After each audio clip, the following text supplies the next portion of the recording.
Bien avant que la voix d'une jeune femme change le destin d'un roi, bien avant que des histoires de génies, de trésors cachés et de royaumes oubliés traversent les siècles, il existait deux frères, dont les noms étaient connus dans des terres si lointaines que certains voyageurs eux-mêmes doutaient qu'ils puissent être réels. Deux frères, deux rois. Deux hommes qui avaient reçu du destin une immense richesse, celle de guider des peuples entiers. Le premier se nommait Shahryar. Le second se nommait Shahzaman. Ils régnaient sur deux royaumes voisins, séparés par de longues routes de sable, de montagnes silencieuses et de plaines où le vent semblait raconter des histoires anciennes. Depuis leur enfance, les deux frères avaient toujours été proches.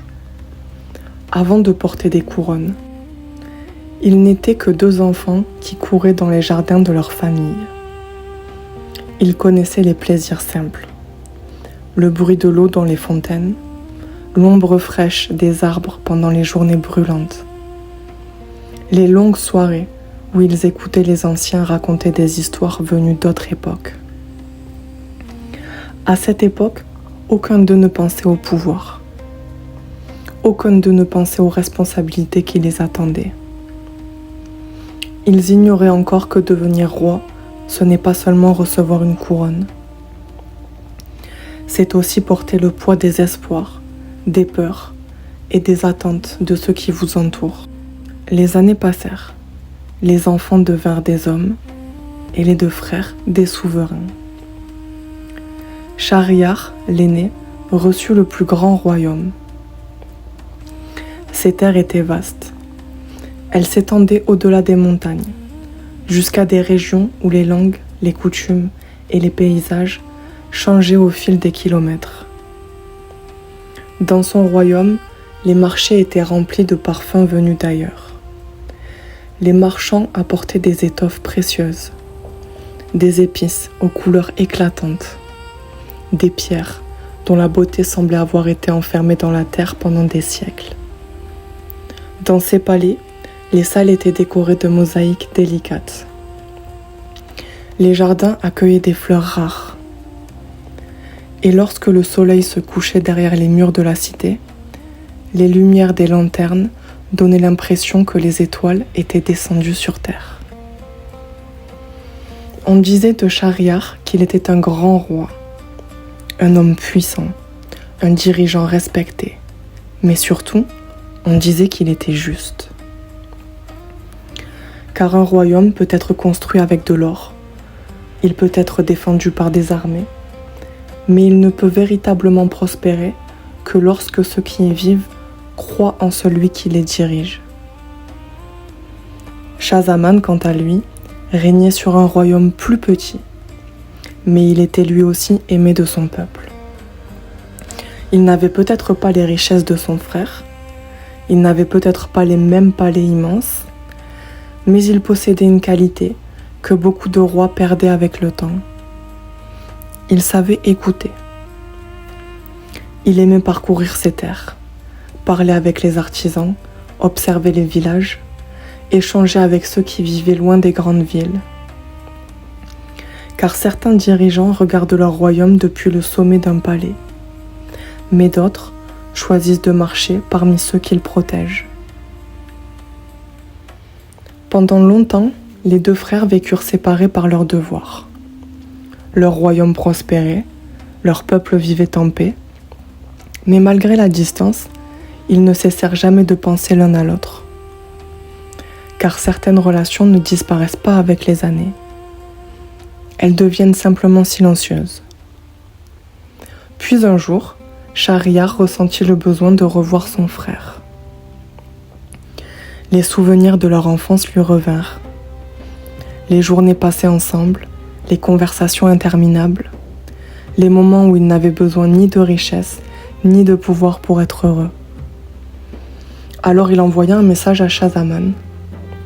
Une invitation, une demande simple, venir au palais de son frère. partager quelques jours ensemble, retrouver le lien qui existait avant que le monde les sépare. Lorsque Shahzaman reçut cette invitation, il fut heureux. Il prépara son voyage. Pendant plusieurs jours, il traversa son royaume. Puis il quitta ses terres pour prendre une route que peu de voyageurs empruntaient. Son voyage fut long. Il traversa des vallées où le vent faisait danser les herbes hautes.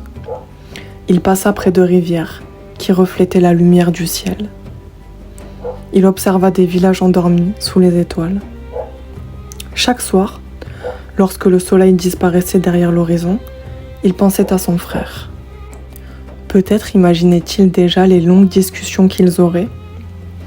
Peut-être se souvenait-il des 2 enfants qu'ils avaient été. Car il arrive parfois que l'on parcourt des centaines de kilomètres pour retrouver une personne, alors qu'au fond, on cherche aussi une partie de soi-même que le temps a éloignée. Après plusieurs jours de voyage, Shahzaman aperçut enfin les tours du royaume de Shahriyar. Au loin, le palais semblait surgir de la lumière. Ses murs brillaient sous le soleil. Ses jardins semblaient s'étendre à perte de vue. Lorsque les portes s'ouvrirent devant lui, les serviteurs vinrent l'accueillir avec respect. La nouvelle de son arrivée se répandit rapidement. Le frère du roi était revenu.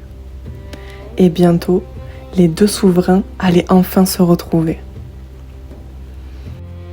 Lorsque Shahriyar vit son frère, il descendit lui-même pour venir à sa rencontre. Il ne le reçut pas seulement comme un roi, il le reçut comme un frère. Ils se prirent dans leurs bras. Ils rirent en se rappelant certains souvenirs. Ils parlèrent de leur enfance, des années passées, des chemins différents que leur vie avait pris. Pendant un instant, les couronnes semblaient avoir disparu. Il ne restait plus que 2 frères heureux de se retrouver. Mais parfois, les moments les plus lumineux précèdent les nuits les plus sombres. Et personne ne sait jamais quelle ombre se cache derrière une porte encore fermée. Les jours qui suivirent furent remplis de joie. Shahriyar voulait montrer à son frère toutes les merveilles de son royaume. Il lui fit redécouvrir les jardins du palais, des jardins où les fleurs semblaient avoir été choisies par la nature elle-même. Des arbres anciens dont les branches offraient une ombre douce aux voyageurs fatigués. Des fontaines où l'eau chantait jour et nuit, comme une petite mélodie offerte au silence. Ils marchèrent ensemble parmi ces lieux magnifiques. Ils parlèrent du passé, du présent, de ce que le temps avait changé en eux. Car même lorsque 2 êtres partagent le même sang, la vie finit toujours par déposer sur chacun des chemins différents. Shahriyar était devenu un roi puissant, mais derrière son regard de souverain, son frère retrouvait encore l'enfant qu'il avait connu. Celui qui riait sans raison, qui croyait que le monde était rempli de possibilités. Pourtant, malgré la beauté de ces retrouvailles, quelque chose semblait troubler Shahzaman. Une inquiétude difficile à expliquer. Un sentiment étrange. Comme si son cœur refusait de se laisser complètement emporter par le bonheur.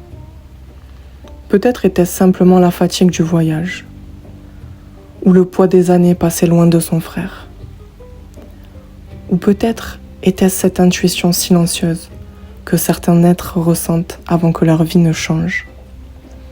Car parfois, le destin frappe doucement à la porte, et lorsque l'on ouvre, on découvre qu'il n'est plus possible de revenir en arrière.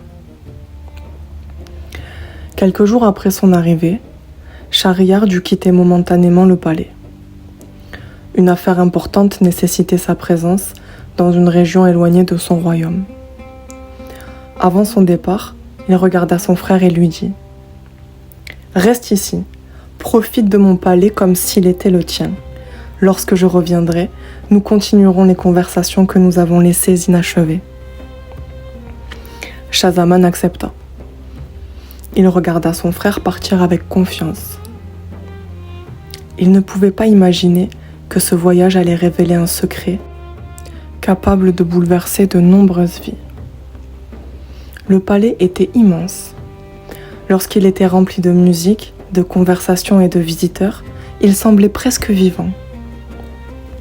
Mais lorsque la nuit tombait et que les couloirs devenaient silencieux, il changeait complètement.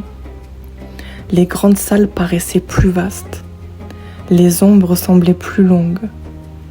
Et dans ce calme profond, chaque bruit devenait plus fort.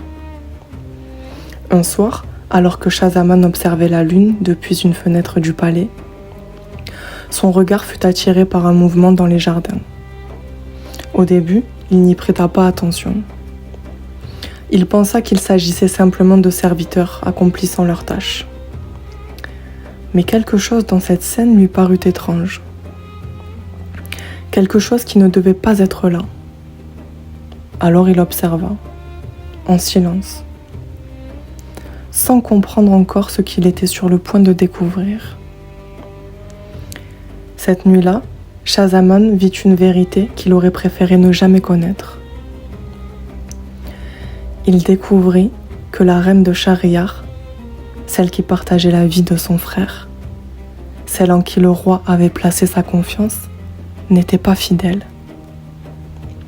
Le secret qu'il aperçut cette nuit-là traversa son cœur comme une lame invisible. Non pas seulement parce qu'une personne avait trahi une autre, mais parce qu'une idée plus profonde venait de se briser en lui. L'idée que certaines choses étaient sacrées, que certaines promesses ne pouvaient pas être rompues, qu'il existait encore dans le monde des liens parfaitement sûrs. Shahzaman quitta la fenêtre. Il retourna dans ses appartements sans prononcer un seul mot. Son visage resta calme, mais à l'intérieur, quelque chose venait de changer. Car il existe des blessures que personne ne voit. Elles ne laissent aucune marque sur la peau. Elles ne font aucun bruit.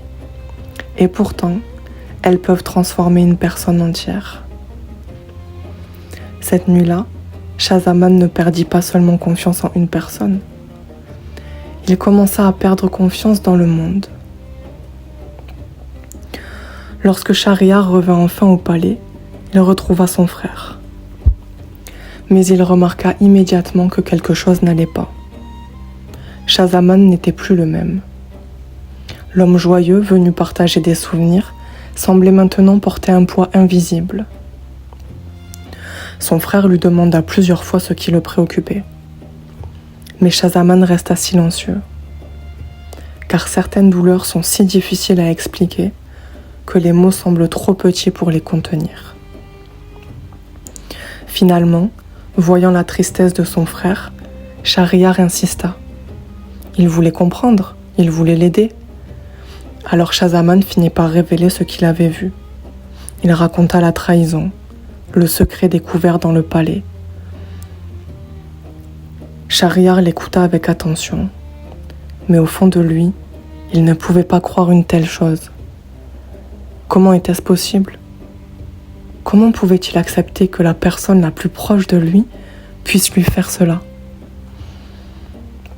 Alors, pour connaître la vérité, Schahriar décida d'observer par lui-même. Et ce qu'il découvrit confirma les paroles de son frère. La douleur fut immense. Car perdre une bataille est une chose, perdre une richesse est une chose, mais perdre la confiance que l'on avait placée dans quelqu'un, c'est comme voir une partie de son propre monde disparaître. Cette nuit-là, quelque chose mourut dans le cœur de Schahriar. Pas son amour, pas encore, mais une partie de sa confiance. Il regarda le monde différemment. Là où il voyait autrefois des promesses, il commença à voir des mensonges possibles. Là où il voyait des sourires, il commença à chercher des intentions cachées. Car lorsqu'une blessure est profonde, elle ne demande pas seulement du temps pour guérir, elle demande aussi de comprendre ce qui a été perdu. Mais Schahriar, lui, choisit un autre chemin. Un chemin qui allait changer son destin et celui de toutes les femmes de son royaume.